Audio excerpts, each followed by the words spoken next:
वो कृष्णपुर गांव था। उस गांव में शारदा और अनामिका सास बहू रहा करती थी। सासू माँ शारदा छोटी छोटी बातों पर भी डर जाया करती थी, लेकिन अनामिका बहुत साहसी थी और यही विषय परेशानी बन गई। एक रात दुर्भाग्य क्रम से कृष्णपुर गांव बाढ़ के चपेट में आ गया। शारदा डर के मारे कहती है, बेटा अनामिका, सब खत्म हो गया, अब हम कुछ नहीं कर सकते।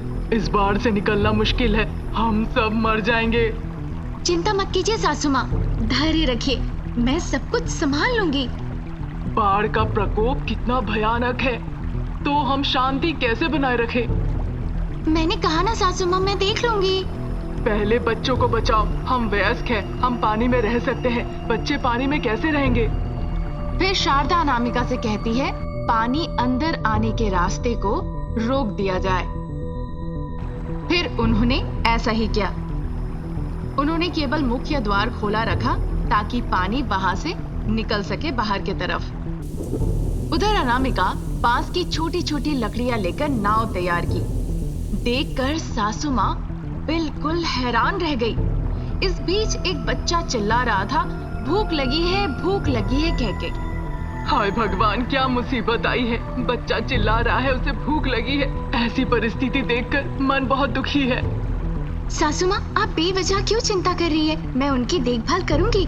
मैंने कहा ना, ये समय आ सकता है, मुझे पहले से ही अंदाजा हो गया था, इसीलिए मैंने खाना तैयार करके ऊपर के रेक में उसे रख दिया है। इस तरह अनामिका खाना पकाने के सारे सामग्री को ले आई, जो उसने संभाल के ऊपर के रेक में रख दिया था, और फिर अपने बांस के बोट में बैठ के वो खाना पका के तैयार कर ली। तुम इतनी बुद्धिमती हो, मैंने कभी सोचा भी नहीं था। हमें परिस्थितियों के अनुसार सोचना चाहिए, तभी हम भविष्य में विकास कर सकते हैं। मैंने ये सब आप ही से सीखा है। जब मेरी नई नई शादी हुई थी, हमें 2 वक्त ठीक से खाना तक नहीं मिलता था।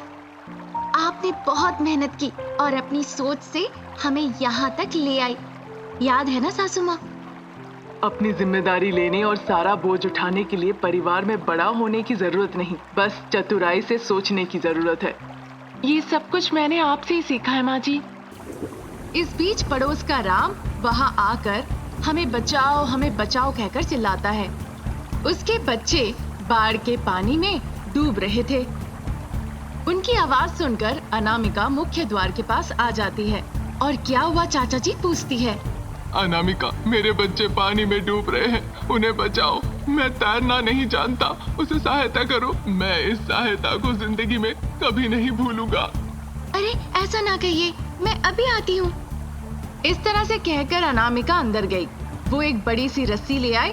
उसने एक कोने को पेड़ से बांध दी और दूसरे कोने को अपने कमर से बांध के वो पानी में कूद गई। ये देखकर राम काफी डर गया। ये सब देखकर राम जोर जोर से चिल्लाने लगा। थोड़ी देर के बाद अनामिका दोनों बच्चों को पानी से बाहर निकाल के लाई और राम को सौंप दी। मैं नहीं जानता मैं तुम्हें कैसे धन्यवाद कहूंगा। तुम में बहुत हिम्मत है।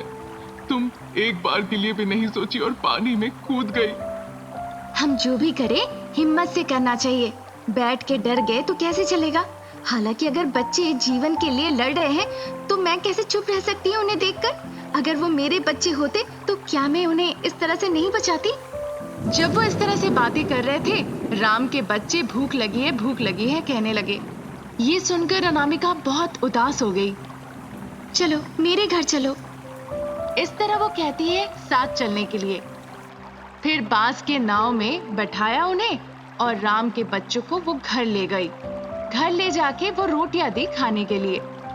क्योंकि बच्चे बहुत ही भूखे थे, इसीलिए सारी रोटियां वो खा गए। इस बाढ़ की वजह से बिना भोजन के, बिना आश्रय के कितने लोग तड़प रहे हैं। इन दोनों बच्चों की स्थिति देखकर मुझे बहुत दुख हो रहा है। ना जाने और कितने बच्चे तड़प रहे होंगे। हाँ सासू माँ, क्या कर सकते हैं बताइए? हम ऐसे कितने बच्चों को बचा सकते हैं? अगर इरादा नेक हो तो हम कुछ भी पा सकते हैं, यही मेरा विश्वास है। इसीलिए मुझे एक विचार आया है। मैं जरूरतमंद बच्चों के लिए इस नाव में बैठकर खाना पकाऊंगी। तुम इस नाव से जाना और सारे लोगों को बचाकर यहाँ ले आना। इस तरह शारदा कहती है। अनामिका भी हिम्मत जुटाती है और बांस के बड़े बड़े 2 नाव बनाती है। वो उस नाव से जाकर बाढ़ में फंसे बच्चों को बचाकर ले आती है। शारदा उन सभी भूखे प्यासे बच्चों को पेट भर के खाना खिलाती है। ऐसी साहसी बहू मिलना मेरा सौभाग्य है। इस तरह शारदा अनामिका की सराहना करती है। 2 दिन हो गए। सभी बच्चे अनामिका के घर पे ही एक साथ रह रहे थे। 2 दिनों तक अनामिका सभी बच्चों को खाना पका के खिलाती है। तीसरे दिन तक तूफान थम जाती है। वो बाढ़ का सारा पानी बाहर निकालने लगते हैं। शाम तक वो घर की साफ सफाई भी कर लेते हैं। कुछ दिनों बाद उस गांव के सरपंच ने अनामिका को बुलाया और घोषणा की कि वो अनामिका को गांव के सरपंच के रूप में नामित करने जा रहे हैं। बाढ़ के समय जो आपने साहसिकता दिखाई है, उसकी चर्चा चारों तरफ हो रही है। एक सामान्य महिला होने के नाते आपने गांव के लोगों की बहुत मदद की है। अगर आपके हाथ में सत्ता हो तो आप पूरे गांव को बदल सकती है। ऐसा कहकर वो अनामिका के हाथों नामांकन पत्र देते हैं। अनामिका बहुत ही नम्रता से उन कागजात को लेने से इनकार कर दिया। अच्छे काम करने के लिए हमें अधिकार की आवश्यकता नहीं है, बस जरूरत है अच्छे दिल की। हालांकि अगर मुझे आपका समर्थन है तो मुझे किसी अधिकार की आवश्यकता नहीं है। लोगों ने जो कुछ भी किया है मैं निश्चित रूप से उनके लिए करूंगी। मुझे यहाँ बुलाकर सम्मान देने के लिए बहुत बहुत धन्यवाद। मैं आपकी आभारी हूँ। अनामिका के इस कदम को देखकर सारे गांव वालों को उस पर बहुत गर्व महसूस होता है। अधिकार के लालच के बिना वो अपने अच्छे स्वभाव के साथ लोगों की सेवा करने के लिए तैयार थी। उसके जैसे इंसान हो तो वो कभी भी कहीं भी लोगों की सहायता कर सकते हैं, जैसा कि वो करती थी। इस तरह इस कहानी की एक सुखद समाप्ति होती है। दक्षिणापुर नाम का एक गांव था। उस गांव में विष्णु नाम का एक व्यक्ति रहता था। उसकी पत्नी का नाम था अनामिका। उसने अपने माता पिता के खिलाफ जाकर अनामिका से प्रेम विवाह किया था। इसी वजह से उसकी माँ अनामिका को बिल्कुल पसंद नहीं करती थी और किसी न किसी वजह से उसे हर दिन डांटती रहती थी। ये सब देखकर एक दिन विष्णु अनामिका से कहता है, अनामिका, मेरी माँ तुम्हें पसंद नहीं करती है, इसी वजह से वो तुम्हें हर दिन परेशान करती है। मैंने तुमसे कहा था हम कहीं अलग जाके रहेंगे, पर तुम मेरी बात क्यों नहीं सुन रही हो? मुझे ये समझ नहीं आ रहा है। देखिए, मैं आपसे एक बात कहती हूँ। आपकी माँ ने आपको 24 साल पाल पोस के प्यार से बड़ा किया। उनके कई सपने होंगे आपकी शादी को लेकर। मेरे आते ही उनके सारे सपने चूर चूर हो गए, तो वो दुखी होंगी ना? वो दुखी होगी, मैं मानता हूँ, पर जो होना था वो तो हो गया। अब तो वो अच्छे से रह सकती है ना? यहाँ जो कुछ भी हुआ है उसके बारे में सभी लोग जानते हैं। इसका मतलब है सभी जानते हैं कि आपने अपने परिवार के विरोध जाकर मुझसे शादी की। अब हम अलग रहने लगेंगे तो कहेंगे लोग कि बहू आते ही पूरे परिवार को तोड़ दिया। फिर आपकी माँ और भी बातें सुनाएंगी। मैं उन सारी बातों को नहीं बर्दाश्त कर पाऊंगी। किसी भी तरह मैं उन्हें जरूर बदल दूंगी। फिर वो भी उसकी बातों पर हाँ कहकर चला जाता है।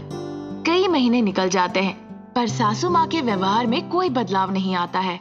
इस बीच पता चलता है कि अनामिका गर्भवती है। ये सुनने के बाद अनामिका के पति और अनामिका बहुत खुश होते हैं, पर ये जानने के बाद सासू माँ आग बबूले हो गई। मैं भी देखती हूँ तुम गर्भवती कैसी होती हो। उस बच्चे को मैं पेट में ही मार दूंगी, इस दुनिया में आने ही नहीं दूंगी। सासू माँ ऐसा सोचती है।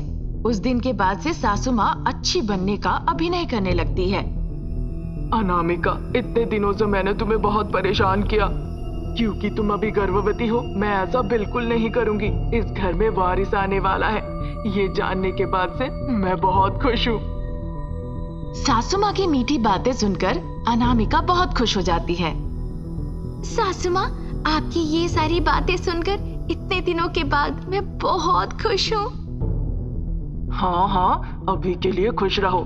मैं उस खुशी को लंबे समय तक नहीं रहने दूंगी।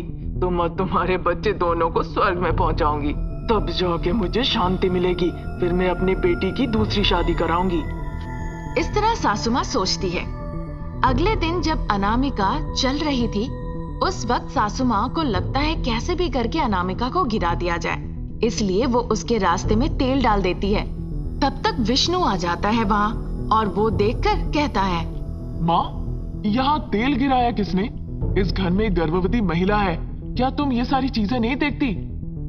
लेकिन ये तेल आया कैसे यहाँ? जैसे कुछ पता ही ना हो, सासू माँ कहती है, अरे बेटा, मैं तेल लेकर आ रही थी, गलती से गिर गया। मैं उसे साफ करने ही जा रही थी, तब तक तुम आ गए। रुको, साफ कर देती हूँ। उसकी बात वो मान लेता है। फिर साफ करते करते वो मन ही मन कहने लगती है, इश, पूरा तेल बर्बाद हो गया, कोई काम नहीं आया। अब मुझे कुछ और सोचना होगा। इस तरह सासू माँ सोचती है।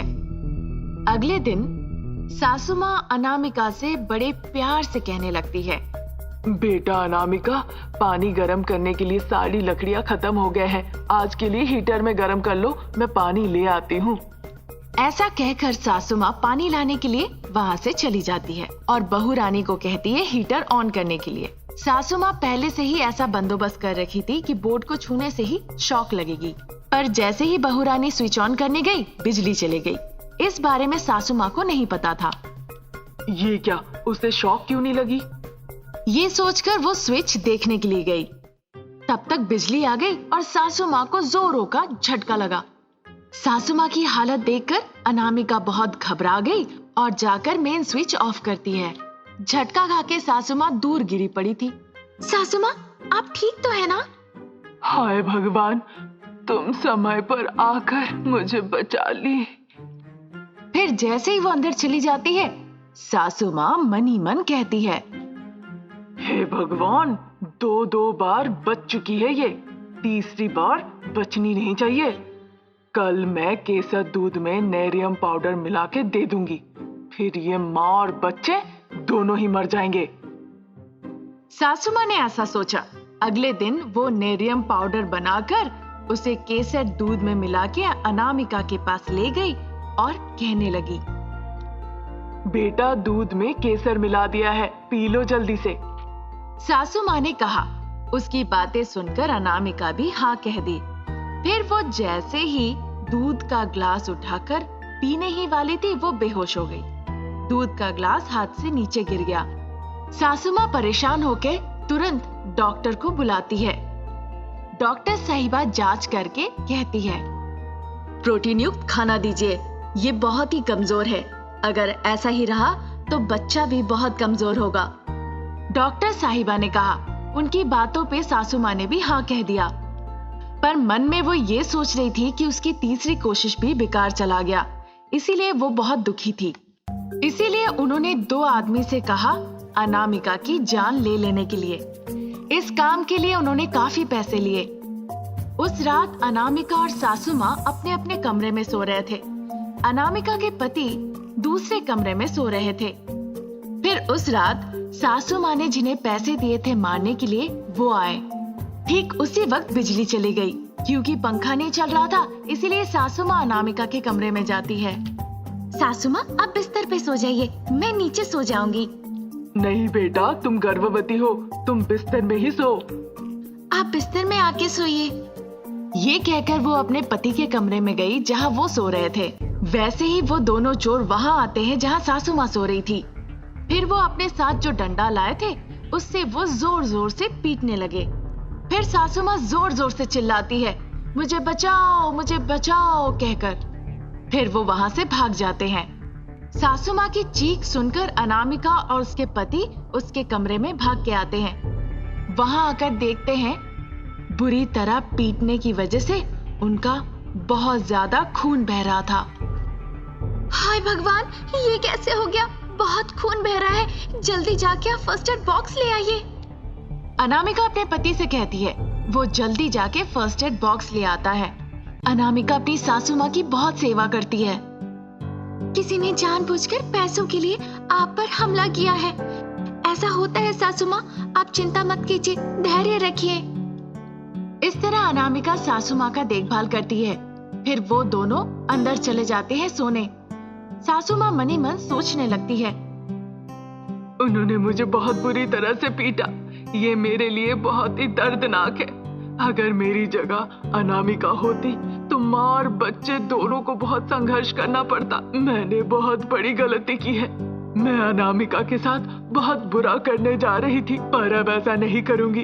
अनामिका के आंखों में आंसू देखकर मेरा दिल पिघल गया। सासू माँ इस तरह सोचने लगी।